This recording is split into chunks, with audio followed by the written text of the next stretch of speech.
Ugye én 76-ban születtem, a legjobb korszak Commodore 64, illetve egyéb home komputerek szempontjából. Amikor az ember elkezdi az értelmét fejtegetni, illetve rálelni arra, akkor pont berobbantak ezek. Ugye a kokomista kicsit megnehezítette a dolgunkat, tehát általában csempész dolgokat tudtunk használni, illetve látni még csak akkor. Én 83-ban, tehát a világpremiér után egy évvel találkoztam először egy Commodore 64 Magyarországon, és ahogy az első szerelmek ez a gép iránt is kifejlődött, eleinte természetesen csak játszottunk, Basicben programoztunk, stb. És ugye ismerősök, barátok, akiknek volt szintén csempész cuccuk, ugye általában ez a bécsi vonal működött akkor alkatrészenként becsempész, majd itt van összeberhálva. Volt egy bizonyos játék, illetve szoftverbázis, ami kb. 2-3 hét alatt ki is futott a teljes ismeretségi körben. Ez tartott elég sokáig, majd én 88-ban, amikor ugye 86-ban vették le a Commodore 64-et a kokomlistáról, megnyíltak akkor már a kapuk.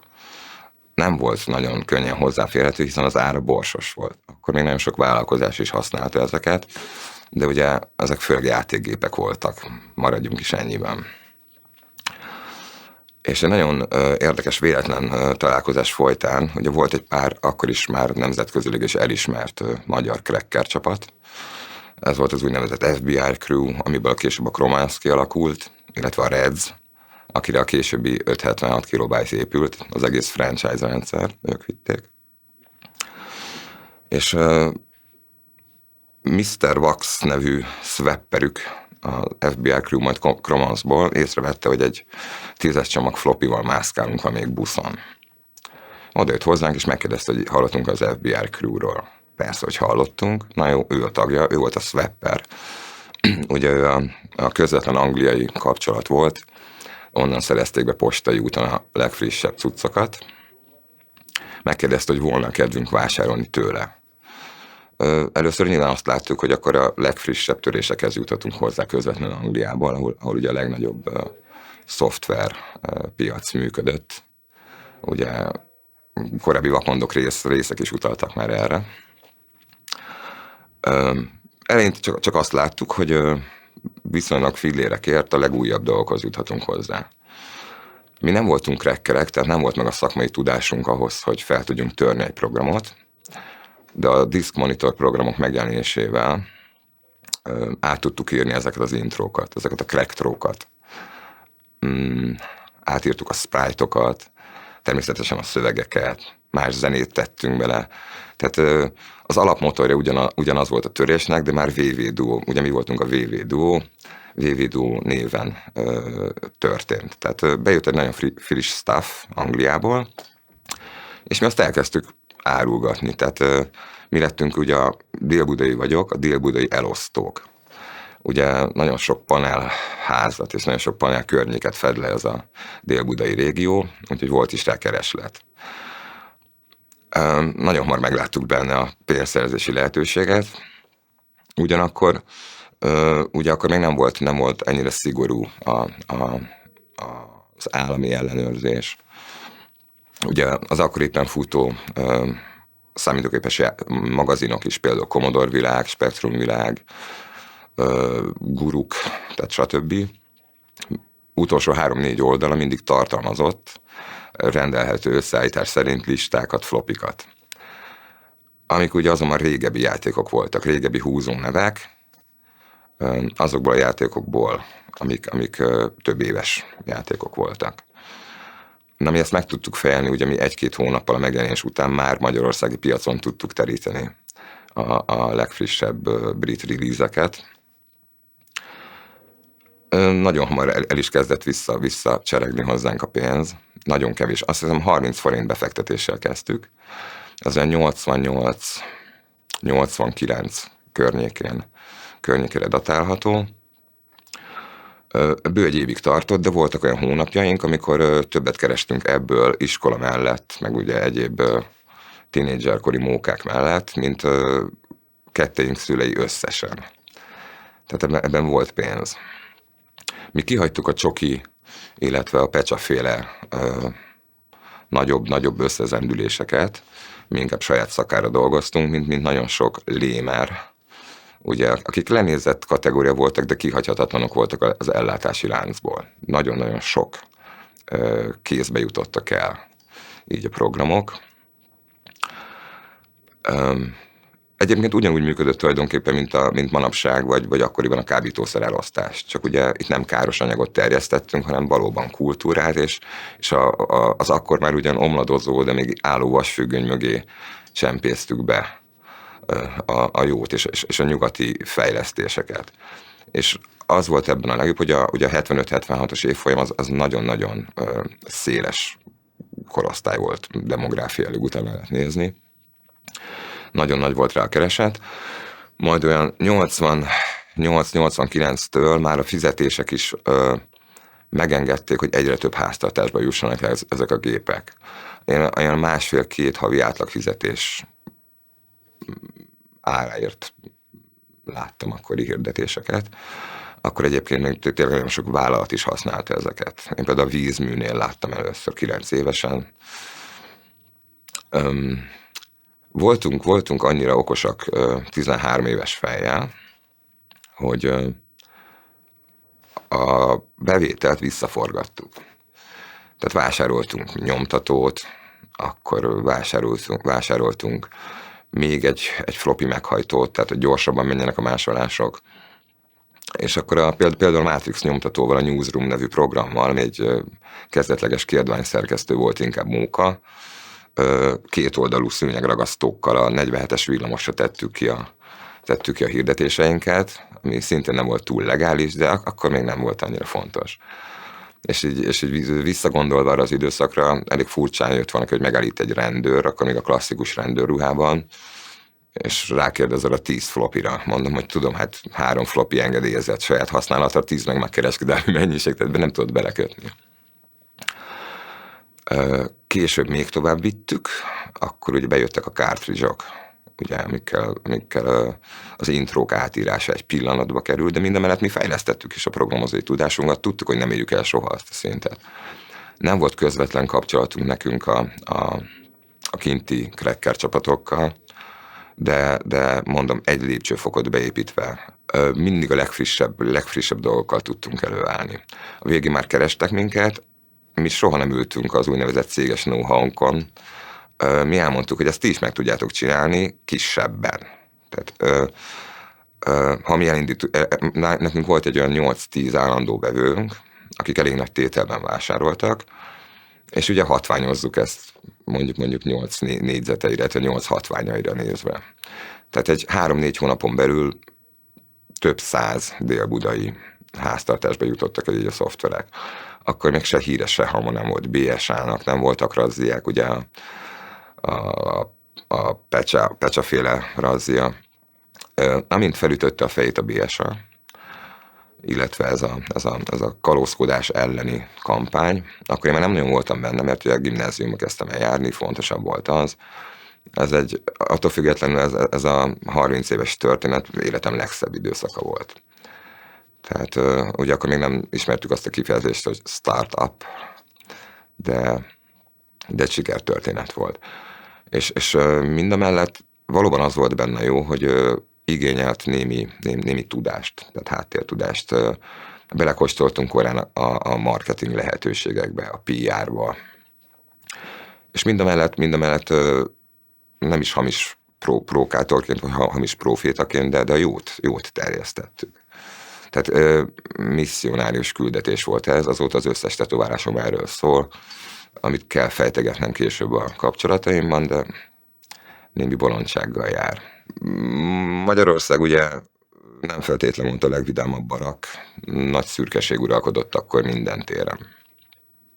Nagyon nem lehetett nyitni, ugye a valuta keret korlátozva volt, azt hiszem 2 évenként volt 50 márka, vagy valahogy így. Nagyon, nagyon szűkösek voltak a keretek. Ha nem működtek volna ezek a fekete vonalak, a csempész vonalak, akkor ugye a BBS-es betárcsázós kapcsolatok, még a modemes kapcsolatok, nem volt ritka, hallottam a sztorikat, még szintén az akkor futó, akkor regnáló magyar rekker hacker társadalom elitjétől, hogy törtek fel utcai telefonfülkéket. És akkor úgy matább vonalakat úgy BBS-eztek, és akkor onnan modemeztek. De a leggyakoribb az a postai ellátás volt. A gyerekeknek ez egy teljes szemléletváltást jelenthetett akkoriban. Tehát ugye nem csak a skolnyik, meg a turist kerékpárok rommátörése, illetve kisebb-nagyobb csibészségek, bűntények, hanem kicsit arra nevelte ez az egész mentalitás őket, hogy választhatnak, és ez választást jelentett. Ez egy hihetetlen forradalom volt. Én nagyon várok egy hasonló forradalmat. Én úgy gondolom, hogy manapság a technika inkább levesz az emberi értékekből, nem pedig hozzáad. Tehát akkor nem kaptunk mindent készen. Nagyon kreatívnak kellett lenni, nagyon át kellett látni a háttér folyamatokat. Mindenféleképpen, hogyha valaki érzett hozzá affinitást, akkor egy Commodore 64 bőven ki tudta pótolni az iskolai tanulmányait. Mind a kreativitását, a nyelvtanulásban rengeteget segített. Azon kívül ugye én nem jártam a Csokiba, se a Pecsába. Nekem ezek a klubok a maguk belterjességével nem jelentettek elég kihívást. Tehát itt az ember ki is próbálhatta magát, akár vállalkozói szinten is, hogy ő mire képes egy adott csatornából, tehát nekünk volt ugye 1 vagy 2 brit csatornánk, mit tud abból felépíteni helyi, lokális szinten. És az a lokális szint az természetesen egyre terebélyesebbé vált idővel. Nagyon sok mindenre oda kellett figyelni. Tehát fegyelemre is oktatott, hiszen hogyha ugye akkor még nem volt divat ez az antisztatikus zacskó. De hogyha például egy régi 3 kocsis 47-es villamoson mentél, a motorkocsiban, akkor 10 lemezből 8 elszállt. Tehát használhatatlaná vált, nem lehetett visszahozni rajta a programokat, az bukó. Később után már rendeltünk ugye hozzá karakterkészleteket, sprite-okat, amivel még inkább személyre tudtuk szabni. Utána elkezdtünk saját játékokat is írni. Hogyha valaki ezt megfogta, és igazából látott benne perspektívát, megérezte ennek az előremutató racionalitását, akkor felért egy mostanában oly divatos önfejlesztő tréninggel. És mindezt úgy, hogy bezárkózott a szobájába, szerencsétlenebbje, mint én, egy Junos tévéhez kötötte, aki megtehette, az ugye vásárolt normális, kompatibilis színes monitort, hogy a 16-os színskálát teljesen élvezni tudja. Nagyon jó közösség alakult ki, és ez egy olyan közösség, ami nem véletlenül maradt fent a mai napig. Igaz, kicsit réteg kultúra lett, vagy szubkultúra lett ma már, de aki benne van, az ízig-vérig benne van, és minden pillanatát fel tudja idézni. Hát ugye volt egy pár húzónév. A mai napig is egyébként alkotnak, már más platformokon is, de még időnként visszatérnek bizonyos kompókra, ilyen Commodore 64-es összeröffenésekre. Ilyen volt például a Fairlight, a Hotline, az Ikari, akikből nagyon híres programozók, zenészek, grafikusok kerültek ki. Ők sem feltétlenül érik el még az 55-60 éves kort. Tehát az volt benne jó, hogy 16 évesen is már le tudtál szerződni egy brit kiadóval, ha mondjuk jó zenész voltál, például Chris Hülsbeck, aki a mai napig zenéket ír különféle projektekhez, vagy Rob Hubbardot említhetném, nyilván elő fog kerülni még a neveit ott, de Jeroen Tell, tehát nagyon sok valódi művész nevelt ki ez a széna, akik nagyon fiatalon kezdték, és ők is elég nyitottak voltak arra, hogy terjesszék, és ugye nekik akkor a hírnév még fontosabb volt, mint a pénz, ott kint megtehették, nekünk ugye a vasfüggönyön innen egy kicsit fontosabb volt a pénz is, de a hírnév nem volt elhanyagolható természetesen. És akkor a magyar cracker csapatok felvették velük a kapcsolatot. Emiatt is volt az, hogy látszott, hogy hány kézen ment át egy adott törés. Tehát ugye feltörték kint akkor a magyar cracker csapatok hozzátették a saját töréseiket, utána jöttünk mi, a lémerek még egy, tehát volt egy olyan, hogy egy 20 perces tiszta játékidős játék előtt volt 15 percnyi intro, de ez volt a varázsa. Ugye ennek aztán lettek félre nyúlt dolga is, tehát ugye elkezdődött a demózás. Ez egy külön történet. Tehát a terjesztés az úgy zajlott, hogy a magyar vezető cracker csapatok, és ott is legfőképpen a swapperek, ugye ők voltak felelősek a kereskedelemért, a legújabb, tehát ők kaptak egy listát, a legújabb 1-2 héten belül megjelent játékokról, amiket már sikerült feltörni. Nekik ez nem volt nehéz, tehát nagyon nehéz volt olyan védelmi rendszerrel ellátni ezeket a statikusan tárolt programokat, amiket ne tudtak volna feltörni. Nem is hallottam még erről, amit ne lehetett volna feltörni. Általában írtak be egy tréner módot, ami által még inkább vonzóvá tették a nagy közönség számára, hiszen addig nyújt valaki egy játékot, amíg akár tréner módban, majd később saját jogon végig tudott játszani. Tehát így egy játék adott 1-2 hetes játékélményt is akár. Ugye akkor megjelentek már a többlemezes játékok. Nem volt ritka 2, 4, 6, sőt 8 lemezes játék sem, ezek nagyon összetett játékok voltak. Aranyárban mérték még Angliában is, tehát Nagy-Britanniában is, különösen Magyarországon, ahol a Kokom lista miatt eleve nehezebb volt bejutnia, elérhetetlen volt. Ugye a magyarországi szoftverpiac kézben tartja, nem titok, a Novotrade volt, akik szintén elég nagy kódolási háttérre, kódolási bázissal is rendelkeztek, tehát nekik is voltak saját fejlesztéseik, nemzetközi projekteken dolgoztak, de ők uralták ezt az egészet. Buta volt, aki gyári kazettához akart jutni. Ennek egyébként meg is volt a feltétele, hogy ne így történjen, hiszen nagyon hamar rájött a kiegészítő piac, hogy az adathordozókat is erre szabják. Tehát voltak ugye úgy magnetizált szalagok, amik kevésbé nyúltak, nem kellett folyamatosan állítgatni a magnófejet. Tehát egyre inkább, ha kimondatlanul is, de az adathordozó gyártás is afelé tendált, hogy a kalóz másolatok minél hamarabb el tudjanak terjedni.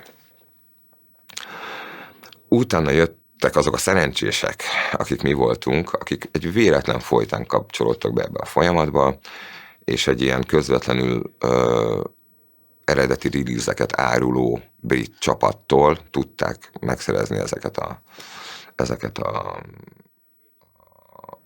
játékokat, programokat. Nyilván ők már a magyar árakat szabták, ami megfizethető volt, úgyhogy mi 10-esével, 20-asával vettük ezeket.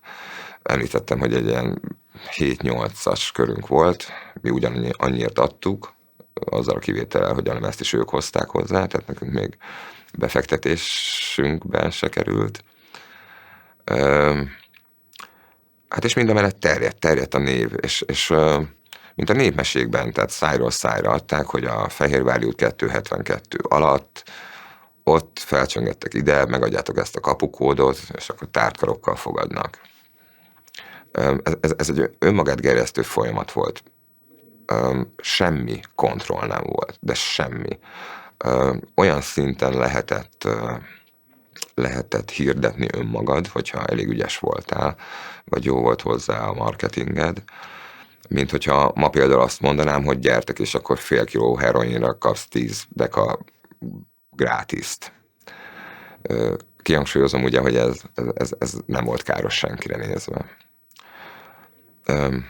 És ez tartott nálunk egy olyan 1,5-2 évig, de elég jól szálltunk ki. Tehát mi a gimnáziumban elég nagy tőkével mentünk, de ugye akkor megkezdődött haldokolni is a Commodore a 90-es évek elején, tehát akkor már nem jelent meg rá annyi újabb fejlesztés, akkor már inkább elmentek a művészi irányba.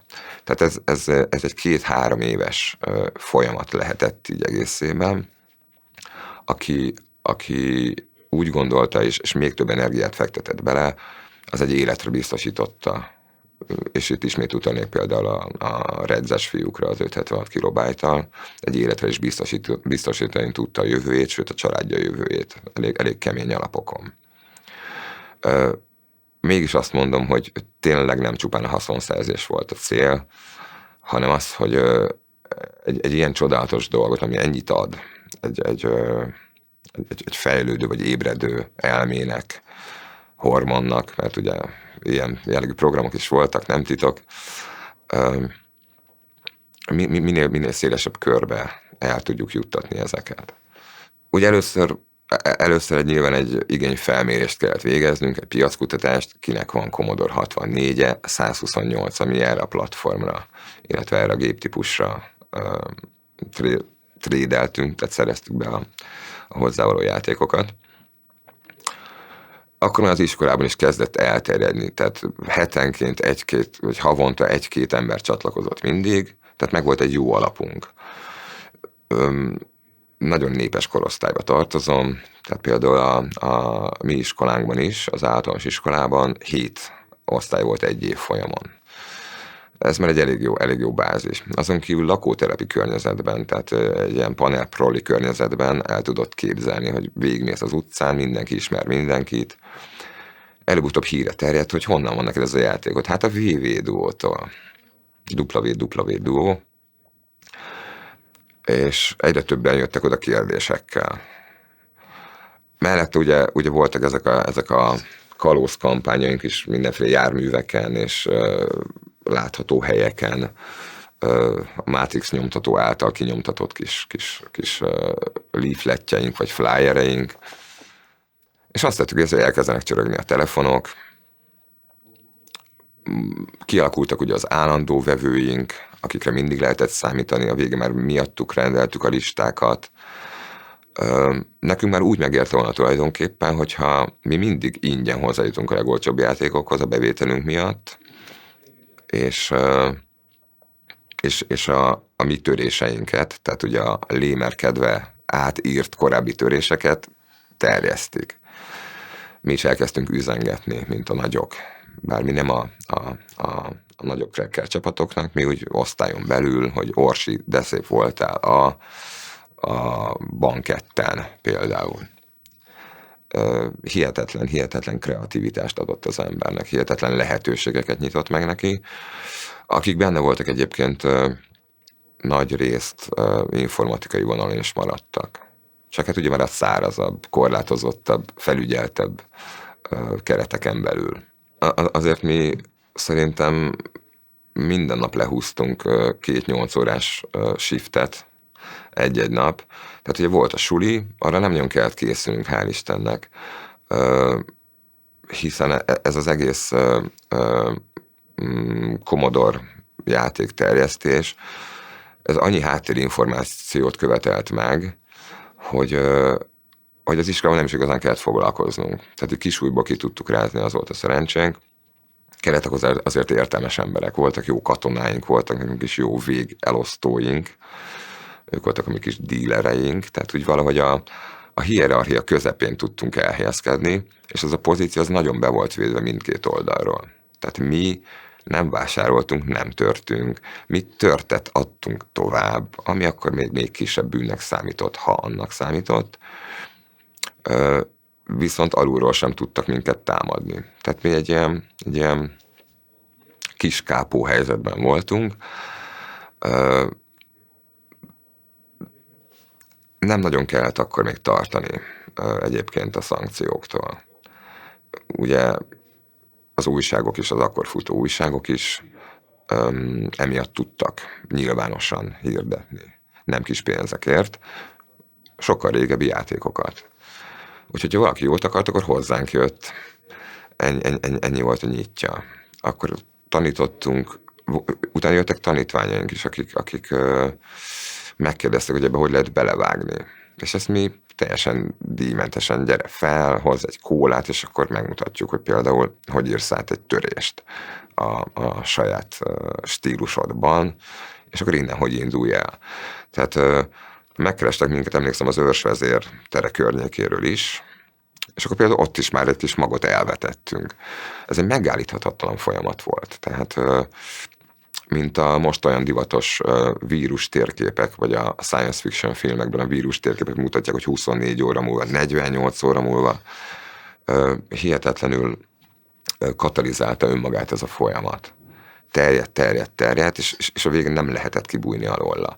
No, és akkor 90-91 környékén élesedett be ez a szabályozás, hogy akkor nézzünk a körmükre, mert így igen nagy jövedéki adótól esik el az államgazdaság, tehát akkor mindenki a markába röhögött, mindenkinek meg volt a saját csatornája. Persze ezek a csoki, pecsa, az újságokban való hirdetések megszűntek, meg a piacozások, ugye, amikor kiáll valaki egy általa sokszorosított 150 vagy 200-as kazettacsomaggal, kazettapakkal, az úgy eltűntek, kihaltak. És utána utána pedig a PC korszak következett. Tehát ezt meg kellett lovagolni, nagyon hamar kellett nagyon sok kézbe eljuttatni, nagyon sok végfelhasználónak kellett eljuttatnunk ezt, de mint említettem, nem volt nehéz dolgunk. Mi általában olyan 10-20 lemezt rendeltünk egy körben, ez általában heti szállítást jelentett. Ugye több olyan játék volt, ami több lemezt foglalt el, volt olyan játék is, ami adott esetben egy fájlból állt, mégis nagyon nagyot szólt, később híres lett. Tehát ez a 10-20 lemez mondjuk jelentett 20-30 játékot, de a legfrissebbeket. Tényleg, ami kijött Angliában, és épp hogy csak felkerült az ottani listákra, tehát a népszerűségi listákra, 1-2 hét után mi már tudtuk szállítani, mi is tudtuk teríteni a magyar piacon. 1-2 hét átfutás, ez nagyon-nagyon kevés idő volt, és töredék áraért tudtuk ezt megtenni. Emiatt, mivel elég nagy befektetés volt maga az alapgép, illetve a perifériák beszerzése, nagyon népszerű volt ez a fajta kereskedelem, mert töredék, nem is az, hogy fél, de töredék áraért tudtuk a feltört változatokat árusítani. Tehát már magyar piacon is megfizethető áron. Suliba jártunk, angol tagozatra jártunk, úgyhogy nekünk még ráadásul emelt óraszámunk is volt, de 9-10 előtt soha nem keveredtünk haza. Tehát mindig vagy nálam voltunk, vagy a VV Duo másik tagjánál Illésnél. Ezt a szüleink jó szemmel nézték. Hát különösen azért, mert például a versenybiciklit nem nekik kellett megvenni nekünk, hanem nekünk. Sőt, volt, hogy én adtam kölcsön apámnak 13 évesen. Bár az én lányom így tett volna, de nem volt rá szükség. Nagyon sok érdekes helyzetet szült. Annyi volt a szerencsénk, hogy soha nem szaladt el velünk a ló. Tehát mindig láttuk benne a következő lépési lehetőséget, hogy beruházunk egy újabb perifériára, még egy lemez meghajtóra, ami meggyorsítja a folyamatot, karakterkészleteket. Tehát mind, ami hát brandépítés volt tulajdonképpen, ami azt szolgálta, hogy minél profibb hátteret tudjunk ahhoz biztosítani, hogy aki tőlünk vásárol, az legközelebb is tőlünk fog vásárolni. És aki majd tőlük vásárol, és esetleg ők nem tudják átírni ezeket az általunk már átírt töréseket, akkor ők is úgy terjesszék tovább, hogy ez a VV Duo törése Magyarországon. A hétvégeink azok szinte be voltak táblázva, mind a ketten versenyszerűen sportoltunk. Én úgy mondanám, hogy a mai fiatalokkal szemben, és ebben nincs semmi rosszallás, hiszen én sem hajtottam már karikákat, mint apám, bottal. Ugye minden kornak megvan a saját tinikori elfoglaltsága. Ezeket mégis be tudtuk illeszteni. Tehát teljes értékű életet éltünk, mindamellett, hogy kicsit olyan Dr. Jekyll és Mr. Hyde érzés volt bennünk, hogy nekünk van egy általánosan megélt életünk, viszont a háttérben van egy elég komoly gazdasági vállalkozásunk is, ami ugye nincs nevesítve, de hát az eredmények azt mutatják, hogy az önállóan is megállja a helyét.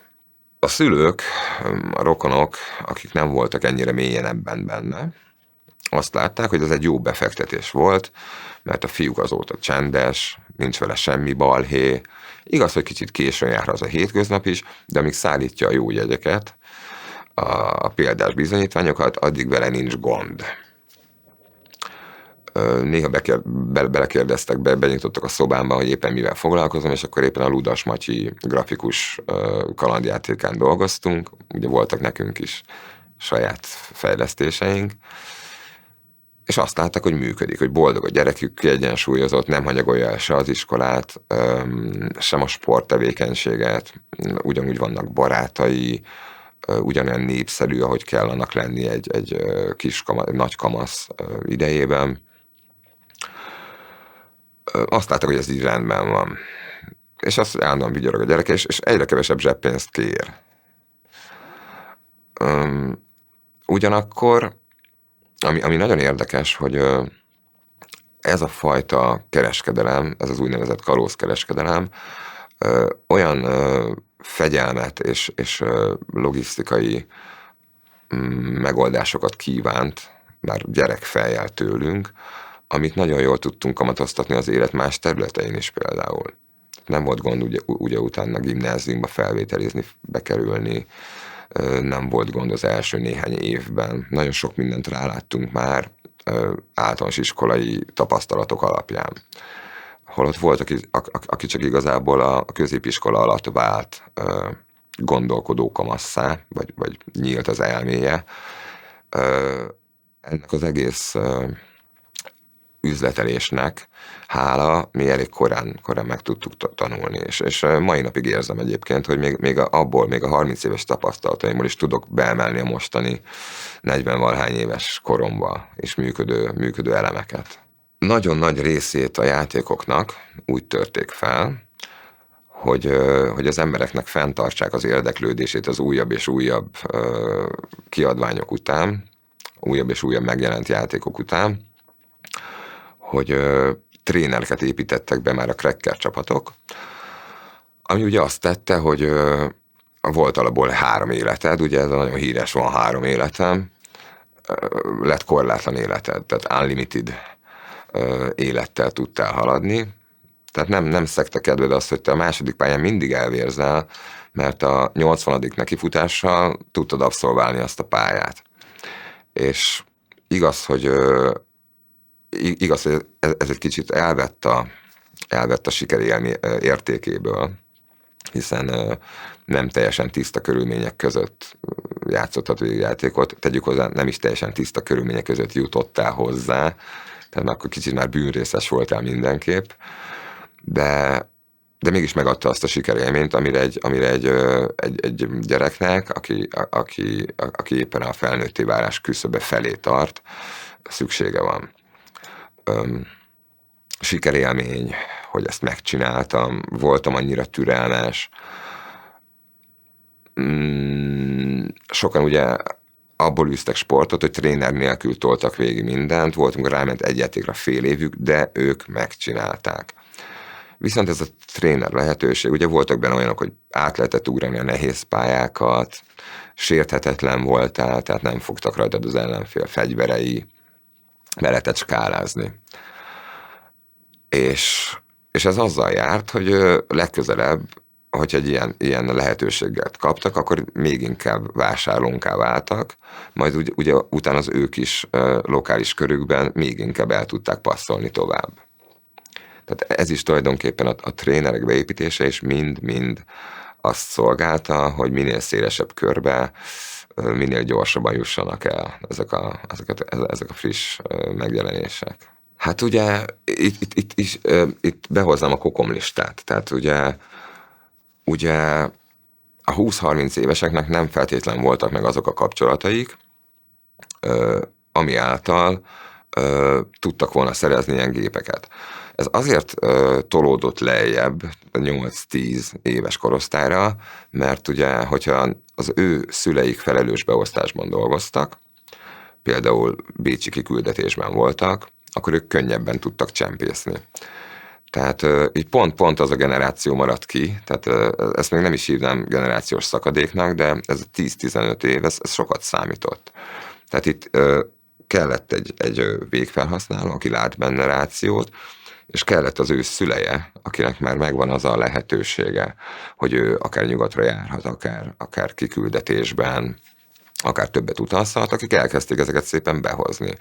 Egész komoly üzletág is épült erre, hogy ugye alkatrészenként hozzák be, majd itt összeállítsák, vagy összeállítják.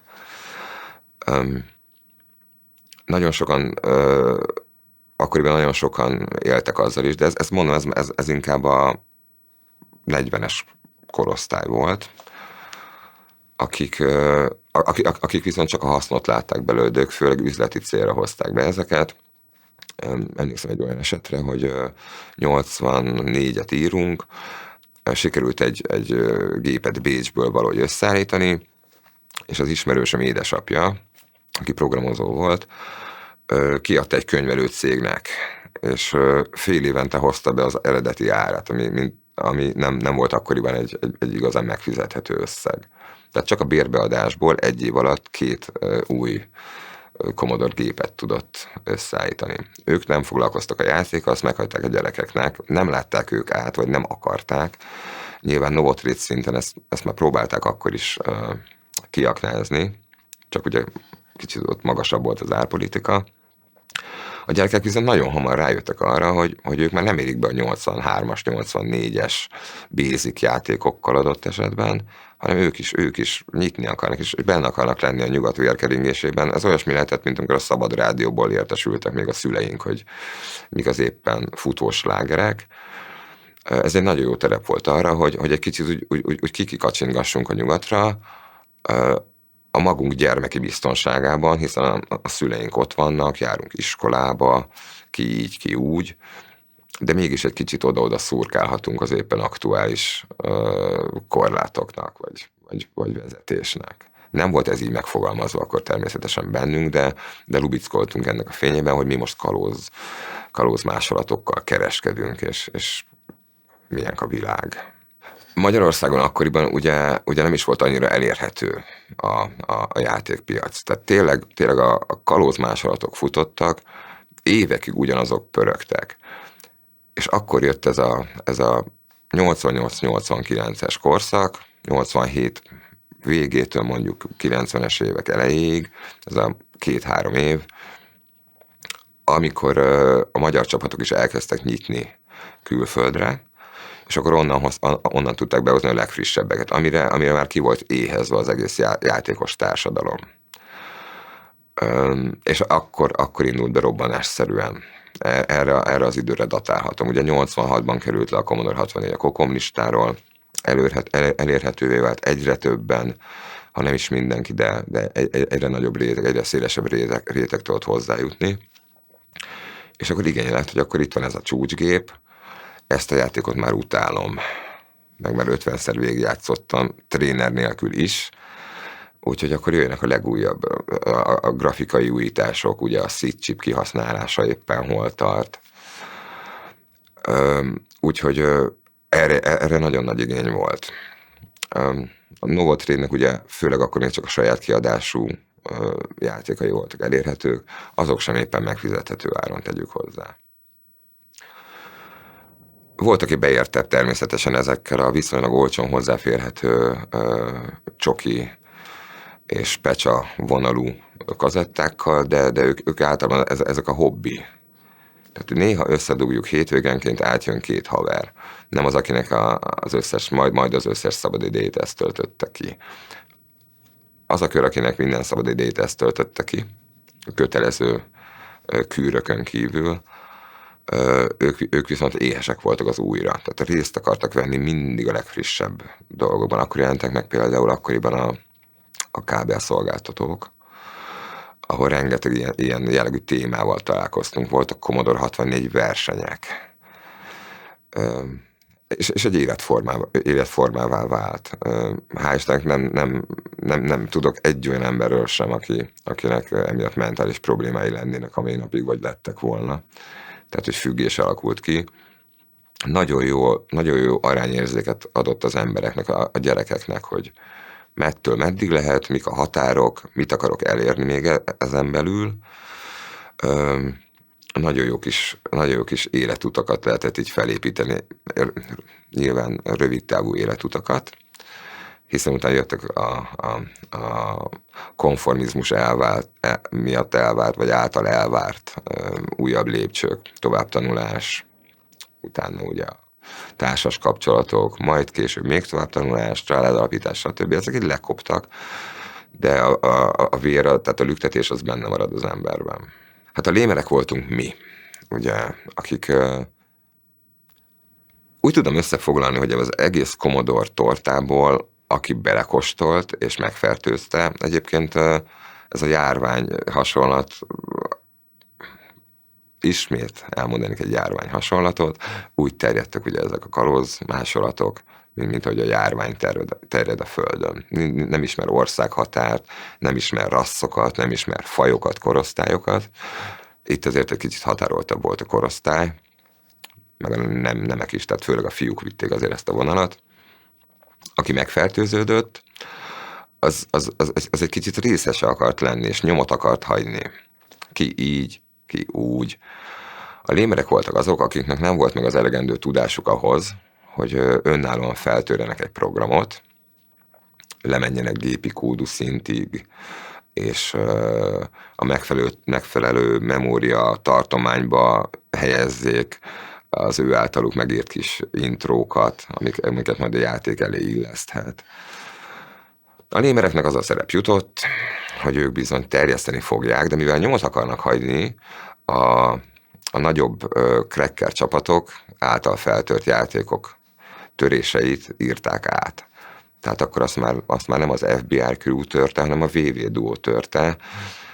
A sprite-ok színusz mozgása az ugyanolyan volt, más zenét is tudtunk alátenni, akkor a rastereket másképp színeztük. Tehát a kiegészítő dolgot annyira tudtuk variálni, hogy nyilván az eredeti alkotó az tudta, hogy az övé, de már nem köthetett bele.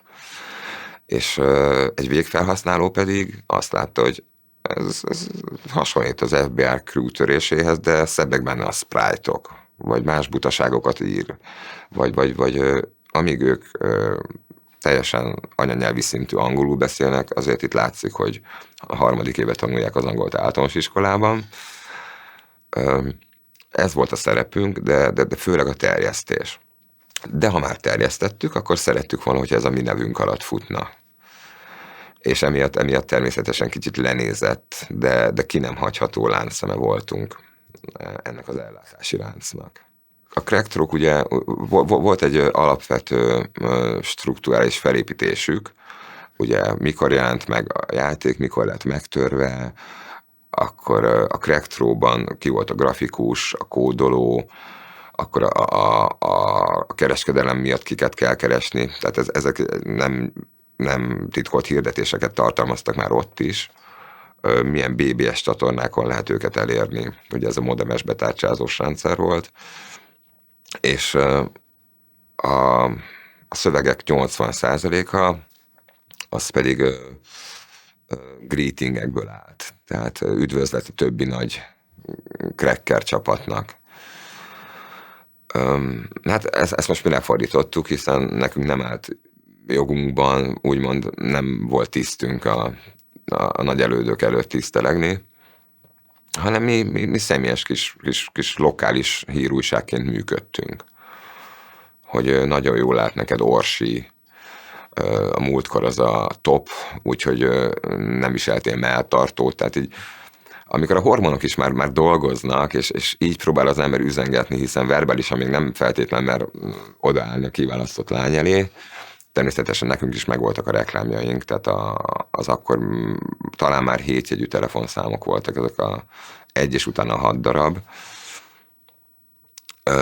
hogy ott érnek el minket, milyen jó játék. Nagyon sokat fordítottunk például, tehát ugye amikor bejöttek a Disk Monitor programok, illetve kapcsolatba kerültünk velük, akkor nagyon sok szöveges kalandjátéknak átírtuk, tehát megcsináltuk a magyarítását, ami megint csak azt segítette elő, hogy könnyebb volt terjeszteni. Az már nagyon nem az eredeti játék volt. Voltak lehetőségek, és amikor kijöttek ezek a cartridge-ok, akkor pedig a lehetőségek végtelen tárháza nyílt meg. Akkor nagyon könnyű volt rákeresni a programkódban előforduló szöveges részekre, azokat egy az egyben lehetett fordítani. Valamelyik sprite-on egy kicsit javítani akartunk, akkor azt is át tudtuk írni, majd visszahelyezni az eredeti programkódba. Akkoriban jöttek be a játékkészítő programok például, amik nagyon egy kaptafa alatti eredményt szültek. Ezeket lehetett kevergetni. Az a mód, ahogy mi kereskedtünk, nagyon sokszor teremtett olyan helyzetet, hogy nálunk már megvolt a játék, sőt, mi már hirdettük is, és rá mondjuk 2-3 héttel jelent meg a róla szóló kritika a leghíresebb magyar számítástechnikai lapokban. A kritika, hevenyészet leírás, miközben már körülbelül 100-as, de lehet, hogy 1000-es nagyságrendben szerepelt az emberek között. Tehát már többet tudtak adott esetben, mint maguk a játék leírásának készítői. Ez nagyon jó érzés volt. Ennyire frissen tudtuk hozni az újabb és újabb release-eket. Mi ezeket már korábban elkezdtük olvasni, illetve párhuzamosan is olvastuk, természetesen egyre kevesebb relevanciát jelentett a mi működésünkkel kapcsolatban, hiszen nagyon sokszor beelőztük az ottani megjelenéseket, mint ahogy nálunk megjelent. Nyilván ők is előbb-utóbb felfedezték ezeket a külföldi csatornákat, de annyira friss nem volt, mint nekünk, és ezt nagyon büszkén vállalom. Úgy ők nagyon elmentek a nyílt kereskedelem felé, tehát nekik az úgymond szónoki vagy igehirdetői szerepük egyre inkább háttérbe szorult, és pusztán a gazdasági részét fogták meg. Szellemes újságok voltak egyébként ezek, nagyon-nagyon felhasználó barát nyelvezettel, nagyon közvetlen nyelvezettel bírtak, de én a végén az ő terjesztési láncukat nem éreztem már annyira profinak. Nyilván volt az újságok, nevezhetek újságokat meg? Tehát azt hiszem már nem regnál újságokról beszélünk, például ilyen volt a Commodore világ, a leghíresebb, ugye? Meg előtte, talán még ez előtt indult a Spektrum világ. Az újság híre, tehát az újság neve azért generált nekik egy olyan forgalmat ezekből a régebbi játékokból, amivel ők bőven elégedettek lehettek. Mi nem. Tehát mi a legfrissebbet akartuk, még ropogjon, még meleg legyen. És tehát ez két külön vonalat képviselt. Tehát tőlük inkább azok rendeltek, akik tudták, hogy mire számíthatnak, hogy jön a postás, és akkor utánvétel megveszik a kazettát, kicsit állítgatnak a magnófejen, amíg el nem találják a megfelelő fejpozíciót. Minket pedig inkább azok kerestek, akik szintén láttak benne továbbadási lehetőséget, vagy pedig annyira frissek akartak lenni, hogy őket már nem elégítette ki ez a piac. Én egyébként ugyanezt gondolom, emiatt sem jártunk mi a Csokiba és a Pecsába, mert ott sem a legfrissebbek voltak. Megbízható összeállítások, ráadásul eleve ilyen szettekbe másolt kazetták voltak, mondjuk. Ebből kéne 2 játék, de másik hetet meg unom. És akkor meg kellett vennem az egész kazettát. Ellenben, ahogy mi dolgoztunk, volt egy elég sok oldalas Matrix nyomtatványunk, és abból lehetett összeállítani az általad kívánt játékokat. Tehát rugalmasabbak is tudtunk lenni ezáltal. Nagyon fontos volt még nekünk, hogy ezáltal épült egy közösség. Ki mennyire vérmérséklete szerint, mennyire volt introvertált, extrovertált, tudott csatlakozni ehhez a közösséghez. És ha nem is, mint a maffia tagok, sérthetetlennek éreztük magunkat, de mindig volt valaki, akit el tudtunk érni. Aki, hogyha tovább ment egy játékba, megosztotta a többiekkel. akkor még nem voltak nagy divatban ezek a közösségi házak, jó, a Csokonain kívül, de itt például Dél-Budán ez halott volt. Hát jó volt egy kicsit a motorjának lenni ennek a dolognak, és a népszerűség is jó volt benne, tehát ez sem titok. Mindig emiatt tudták, hogy mi ezzel foglalkozunk, ugye akkor nem kellett még végig alá rejtenünk, és némi tiszteletet kölcsönzött nekünk, hogy mi a suli mellett, holott azt is nagyon jó eredménnyel végezzük, még ezzel is tudunk foglalkozni. Nagyon jó, mai napig tartó barátságok köttettek, hogy figyelemmel kísérjük egymás életútját. És ez egy olyan dolog, ami nem fog kiíródni az emberből. És ennek az alapjait fektettük le, úgy gondolom akkor. Tehát elég szép részt vállaltunk abból, hogy ebből le lehessen fektetni egy olyan alapot, ami értéket képvisel, hiszen ártani nem ártunk vele senkinek. Az akkori brit kiadók nem érezték ezt meg, hogy a vasfüggönyön túloldalán 1 millióval gyorsabb módon terjednek a cuccaik. Tehát részt venni valaminek a kialakításában mindig is egy jó dolog. És talán én amiatt tudtam nagyon sokszor, számtalanszor újra kezdeni az életemet felnőtt fejjel is, mert ugye 30 éve történt ez a csoda az életemben, amikor elég hamar úgy csöppentem bele a felnőttek világába, a kereskedelem világába, illetve hát nevezzük logisztikának, a logisztika alapjaiba, illetve annak az adminisztrációjába, hogy ezt felnőtt fejjel is lehet ám használni. És nagyon sok olyan alaptételre jöttünk rá magunktól, tehát nem is a későbbi tanulmányunk folyamán, ami ebből fejlődött ki, amit ez az időszak szült. Mindez azzal járt, hogy tinédzserek, 10 éves fiatalok kezdtek el úgy gondolkodni, és olyan szinten elmélyülni ezekben a dolgokban, ami azzal járt, hogy később nagyon keresettek lettek például a magyar informatikusok, programozók. Nagyon jó alapot kaptak emiatt, ebből.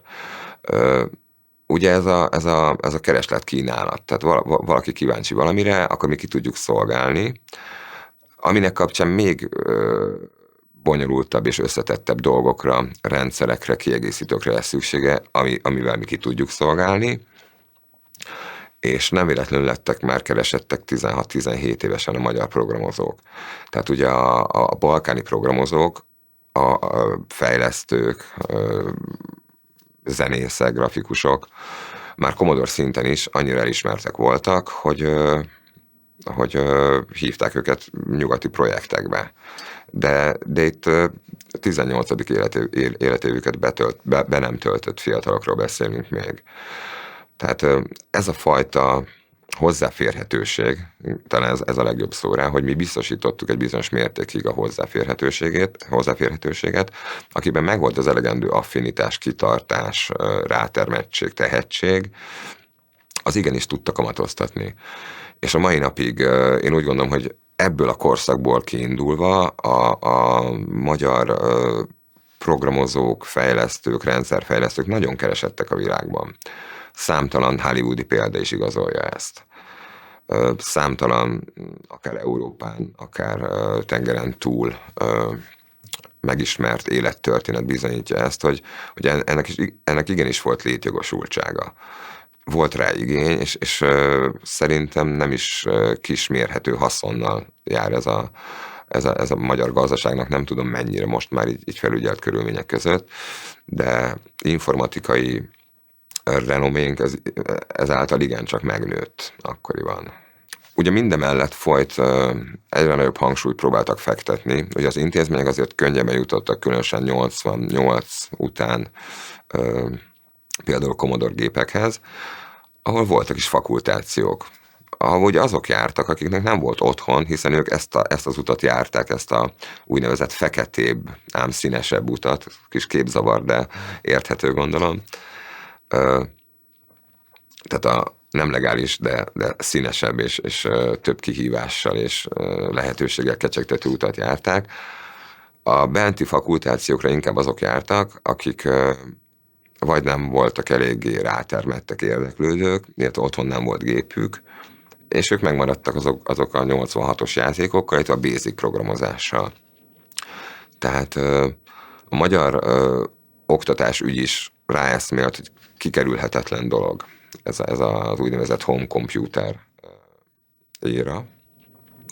De nem voltak felkészültek a tanárok. Pedig fiatal tanárokról beszélünk adott esetben, de adott esetben egy 13 éves gyerek jobban el tudta volna magyarázni a lényegét, mint egy frissen kikerült 22 éves főiskoláról általános iskolai tanítónak végzett 22 éves hölgy. És ott mentek a basic programok, mindenkivel megutáltatták, aki azt az utat választotta. Úgyhogy én úgy gondolom, hogy aki igazán tudott teljesíteni, vagy valami maradandót tudott alkotni, vagy pedig elindította valamerre, azt mindenféleképpen a fekete gazdaság, illetve a kalóz piac útján tudta elérni. Ott talált rá olyan segítőközegre, kérdéseire ott kapott annyira pontos választ, hogy azt később be tudja építeni, be tudja struktúrálni a saját maga elképzeléseibe. Felhasználói szempontból annyit adott, hogy én úgy gondolom, hogy a frissen kijött, tehát én most világméretű kiadásokban gondolkodom, 95% elérhetővé lett. Így a csempész kalózkodás kapcsán Magyarországon is. A magyar fejlesztők akkoriban főleg vállalati környezetre fejlesztettek, és alapvetően basic programokat, szintén horroráron. Amit egy fél évig ezzel foglalkozó 9 éves gyerek meg tudott volna, tehát le tudott volna kódolni. És tehát a magyar szoftvergyártás akkor, a hivatalos része legalábbis, főleg felhasználói játékokat gyártott.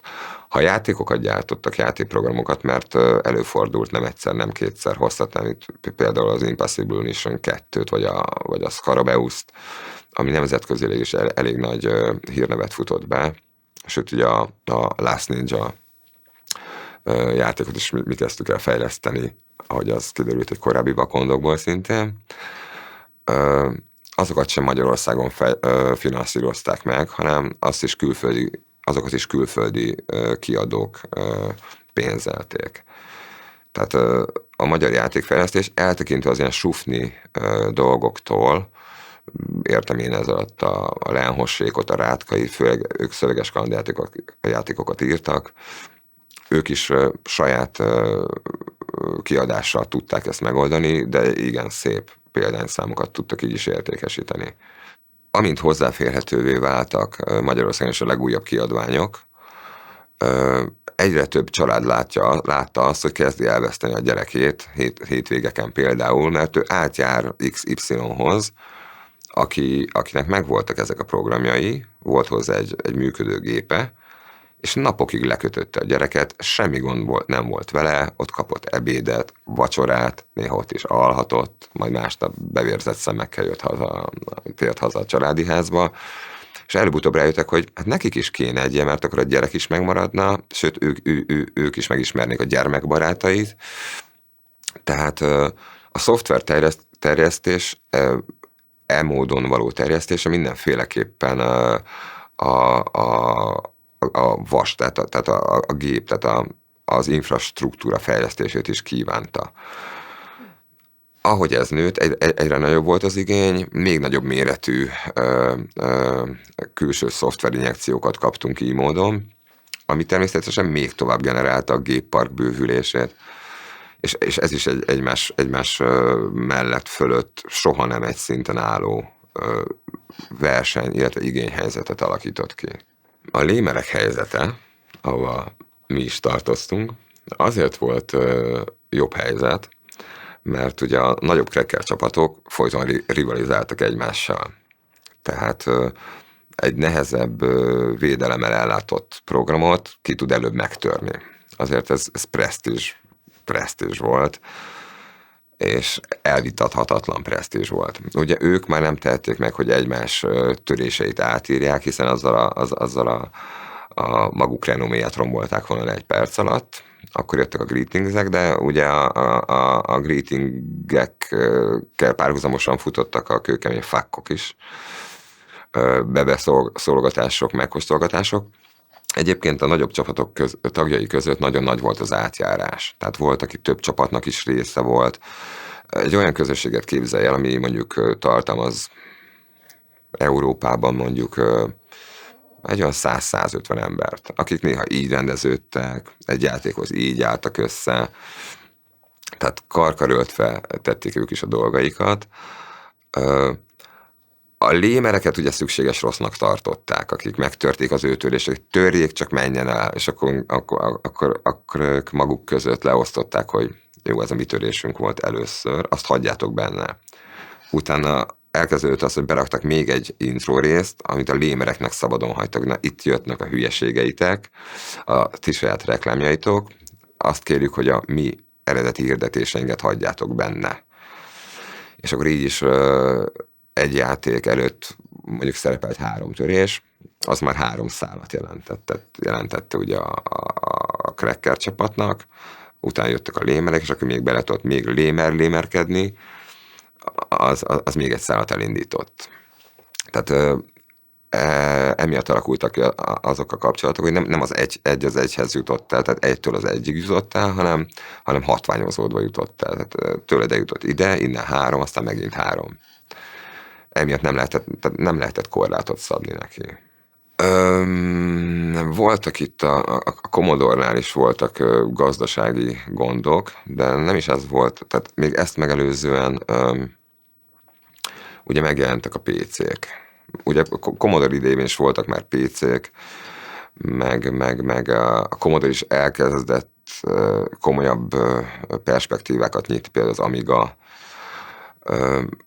Az embereknek ugye megnőtt akkor már az átlag felhasználóknak. Megnőtt az igénye a minél nagyobb gépi erőforrásokra, a minél tisztább grafikára, minél nagyobb felbontású grafikára, minél tisztább hangzásra, bár a Commodore City chipjét nem nagyon lehet azóta reprodukálni, én úgy gondolom.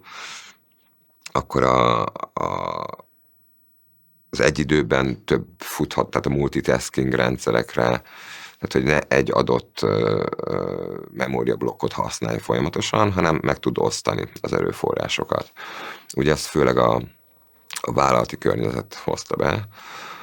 Akkor egy pár évig még azért megmaradt a Commodore, mint játékgép, de ugye utána akaratlanul is afelé tendált a fejlődés, hogy ezekre az eredetileg üzleti célokra szánt, ugye akkor az IBM volt az ászlóshajó, architektúrákat elkezdték megvizsgálni játék szempontból is. Nem kellett erre sokat várni, és természetesen ugye azokkal a megoldásokkal már nem lehetett felvenni a versenyt. És itt szépen kikopott, maradt nosztalgia, egyébként befektetésnek sem utolsó a mai napig egy jó kis komodoros konfiguráció. Arról van információm, ugye az egyik Lémer társam édesapja Bécsben volt programozó, ami ugye a Kokom listán úgy volt rajta, hogy a másik oldal, tehát ő támogatta az amerikai kereskedelmet, tehát ő egy elég támogató volt. Oda gond nélkül áramolhatott be a Commodore 64, kimentek nagy tételben, szerelték szét őket, és alkatrészenként hozták be, mert valahogy nem az egész gépre, tehát az egész gép kokomlistás volt, de alkatrészenként már el lehetett sütni. Ezt is persze több szállítmányban megoldva, tehát nem egy autóval, nem csak azzal az egy Warburggal, hanem adott esetben 2 Warburga és egy Zaporozsetszál, de be tudták hozni, és akkor összeütöttek 10-12 gépet itthon. Összecsavarozták, összeforrasztották, és így adtak tovább rajtuk, illetve így adták ki bérbe őket, ami nagy haszonnal járt ugyanúgy. Ez nem egy-két ember foglalkozott ilyen módon vele. Tehát valahol valakinek biztos, hogy volt Commodore-ja. Tehát, hogyha valaki igazán kíváncsi volt rá, akkor 2 készfogásra egy Commodore-nál kötött ki. És 86-ig ez működött nagyjából, és 86 után a kokomlistáról való lekerülés után pedig elérhetővé vált mindenki számára Borsos áron elénte, és a hozzá készített, úgymond összeütött, tehát összeütsz egy rántott, tehát az alatt megírta egy könyvelő programot Basic-ben, szintén nagyon borsos áron futottak. Tehát tényleg akkoriban 86-87 környékén főleg a vállalkozások, a vállalatok, állami szektor is nagyon sok Commodore-t használt. Ők tudták megengedni maguknak. Voltak ikonok természetesen. Kihangsúlyoznám ezt a két akkor vezető magyar cracker csapatot, a Cromance-t, ami az IBM FBI Crew-ból alakult, illetve a Redzet.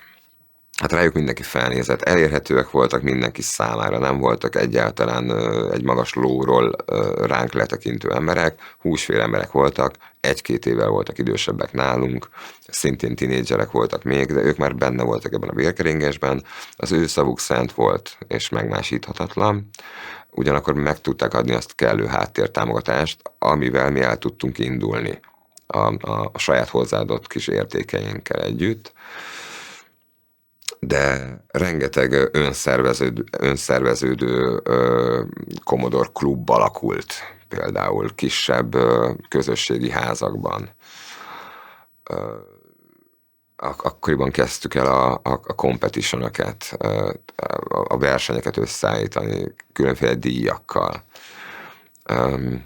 Akkor már elkezdődtek a gyűjtői, akinek egy kicsit távolabbi meglátásai voltak, azok már elkezdték gyűjteni a bontatlan csomagolású staffokat, ha már a belső nyelvezetről beszélünk. Ez ahhoz képest, hogy hány embert fedett le, és annak tükrében, hogy hányan vállalták ezt fel, vagy mennyire érezték magukénak, egy igen belterjes csapat volt. De tényleg mindenki ismert mindenkit. És utána már mi is elkezdtünk üzengetni egymásnak is, már így lémer szinten is, hogy te melyik törést törted föl tovább.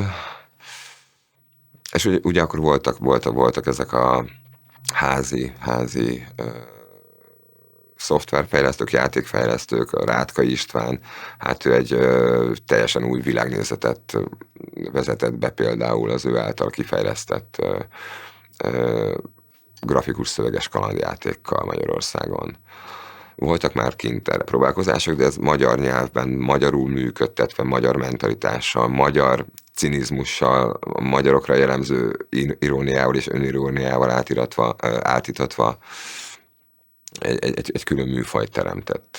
Panelházakban nőttünk fel legfőképp, és akkor ugye ott egy ajtóhoz, egy kapucsengő tartozott, gyere fel a lifttel a 4.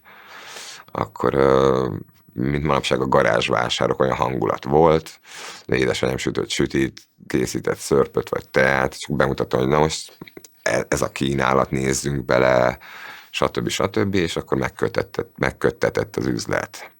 Legközelebb, és az esetek 95%-ában visszatérők is voltak ők. Amikor már ezt nem tudtuk kiszolgálni, akkor helyeztük ki egy kicsit így a 8-10 állandó vevőnkre, persze megfelelő marzsal, hogy akkor innentől ők vegyék át. És akkor nekünk tulajdonképpen csak a jutalék csengett, de az bőven elég volt arra, hiszen ők akkor már egy elég nagy végfelhasználói bázissal rendelkeztek, hogy tényleg nagyon szépen kerestünk vele. Ugye amikor már a WW Duo már úgy kezdett elterjedni, főleg Újbudán, 11. kerület, 22. kerület, azért voltak ugye nyúlványaink kifelé is, megkerestek minket időnként, hogy hogy bevezetnénk-e őket ennek a világába. Ők ugyanúgy a vásárlóink maradnak, de hogy akartak, mindegy. Nekünk az jó volt, hogy még inkább terjed. És akkor hozzájuk jártunk ki például oktatgatni. Tehát, hogy lehet egy már meglévő törést átírni. Milyen eszköz kell hozzá, milyen metódusokat használjon, a memória mely címére helyezze azt, amire hivatkozik egy korábbi zene. És voltak olyanok is, akik pedig jelentkeztek hozzánk, mi például nagyon ügyetlen grafikusok voltunk. És akkor volt egy srác, aki megkeresett minket, hogy ő elég jó Commodore 64 grafikában, és hogy nem lenne kedvünk együtt dolgozni vele. És akkor kértünk tőle egy bemutatkozó demót, és annyi volt, hogy beúszott egy Lada Samara, gyönyörűen kidolgozott Lada Samara, mi más, Lada Samara rendező balról jobbra, és akkor pár csillanás így megvillant a szélvédőn, lámpán, utána egy fényt eresztett a reflektor, mi ilyet soha nem tudtunk volna, hát gondolkodunk rajta, persze, hogy jöhetsz, gondolkodunk rajta, utána például ő is csatlakozott. Akkor a VV Duo egy darabig a Junior Union néven üzemelt tovább. Volt egy ismerősünk, akinek rengeteg lemeze volt, mert az édesapja tudta neki hozni a floppy lemezeket. Ő volt, ami úgymond data backgroundunk, tehát ott tároltuk az éppen aktuális staffokat. Őt is bevettük, és akkor így már így lémer szintén is elkezdődött, hogy így változtak a tagok. Ez is egy kis pluszt adott akkor. Tehát egy kicsit inkább a felső kaszthoz tudtuk magunkat érezni. Tehát, hogy hát ez most már kezd ilyen crackerként lenni, hogy így egyre többen beszállnak, és akkor már hivatkoztattunk, hogy ő felelős a sprite-okért, ő a kód részletekért. Úgyhogy volt.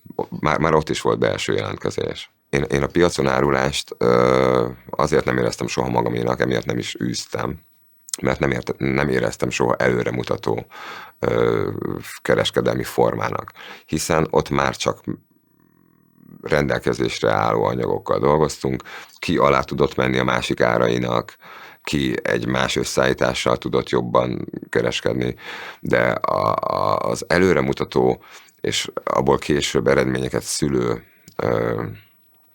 kereskedelem mindenféleképpen első kézből kellett, hogy jöjjön. Max még egy kézen átfutva, és ugye adott volt ugye Anglia, az akkori szoftverkiadások 80%-a szerintem legalább ott történt, még Amerikára sem volt akkora hangsúly fektetve. Maradt ez, és én ebben láttam jövőt. Tehát csak így lehet fejlődni, nem jó állandóan a már meglévő anyagból dolgozni, mert sehol nem fogunk tudni lépni. Nem lesz igény, nem lesz késztetés arra, hogy önmagunkat is fejlesszük. Tehát én amellett tettem le a voksomat, és úgy gondolom, hogy sikeresen is, tehát jobban működött. Mi nagyon élveztük ezt a helyzetet. Minden nap találtunk feladatot, és nem Arany János toldiát értem ez alatt, hanem mindig találtunk egy új feladatot, hogy ezt pedig még ma át kell írnunk, holnap már hirdetjük a villamoson, villanypóznákon, és várjuk, hogy mi jöjjön be. Nem volt jövőképünk. Nekünk már az elégtétel lett volna, hogyha ingyen használhatjuk a legújabb játékokat. Mert mi ugye egy plusz láncszemként beavatkozunk, legalább annyi hasznunk legyen. És az külön hab volt a tortán, hogy ez igen tisztes bevételt hozott a konyhára. De amint értünk, és ugye a Commodore-ra való fejlesztések is elkezdtek exponenciálisan, tehát hiperbóla, vagy igen, hiperbóla, azt hiszem ez, csökkenni, tehát az új megjelenések, úgy morzsolódott le a piac. És ugye mi akkor voltunk középiskolai váltás előtt, akkor viszont az már fontosabb lett, hiszen az már egy konkrét képével kecsegtetett minket. Egy-két évig még megmaradtunk, de akkor már inkább csak fejlesztettünk játékokat saját örömünkre. Partikra nem nagyon jártunk, az érdekes, hogy mostanában kezdtünk egy pár évtizede járni ilyen árokparti, meg ugye az évenként a csokiban megrendezendő retro klubokba, De ez már csak nosztalgia. Tehát mi a magunk háza berkén belül próbáltuk ezeket, magunk is portálja körül próbáltunk kiépíteni tehát tulajdonképpen mi is egy klub voltunk, mert tényleg egymásnak adták a kilincset, voltak olyan napok. Az a szerencsés helyzet volt, hogy és ez tényleg csak a sorsnak köszönhető, hogy a Mr. Wax meglátott a kezünkben egy adag flopit, és odajött a 7-es A akkor még megállójában, és beszédbe legyettünk, felvettük egymással a kapcsolatot. Mi voltunk az elsők, akik ebbe bele tudtak nyúlni ott, és a 11. kerület nagy, rengeteg panellel rendelkezik, rengeteg ember lakja. Mi tudtuk elkezdeni az elét, elvetni a csíráját, majd még a növényeket is mi tudtuk gondozni. Utána volt, aki vérszemet kapott valóban, és aki korábban vevőnk volt, találkoztunk olyan töréssel, amit már ők törtek, tehát ők lémerkedtek fölül. Ezen mi jót derültünk, de hát akkor volt a piac, hogy konkurenciáról nem beszélhettünk. Mindenkinek volt hely, aki akarta, és aki fektetett bele elég energiát, időt. Ez a korszak, és hangsúlyozom, itt 30 éves távlatról beszélünk, a mai napig érezteti a hatását. Mai döntéseim többségének a hátterében ott vannak még ezek a tapasztalatok. Nagyon jó emberismeretre adott lehetőséget. Egy tínédzser képi világához, gondolkodásához képest elég komoly gazdasági ismereteket adott, lehetőségeket megmutatta, buktatókat megmutatta. És ami a legfontosabb tényleg, nem nagy szavakat akarok használni, de megmutatta számomra, hogy egy jó ügy érdekében néha igenis érdemes egy kicsit nonkonformistának lenni. Tehát érdemes azokat a határokat feszegetni, amikkel nem ártasz másoknak. A törvény, vagy a rosszul félreértelmezett törvény ezt nagyon sokszor meggátolja, és úgy gondolom, hogy nagyon sokszor olyan jó kezdeményezések útjába állnak felesleges paragrafusok, klauzúrák, hogy ha ezek nem lennének, vagy pedig rugalmasabban lennének kezelve, akkor igen nagy eredményeket érhetne az emberiség, és nem feltétlenül csak a ma oly divatos technika, hanem sokkal több emberi értéket felhasználva tudnánk ezt a technikát még inkább emberibbé tenni.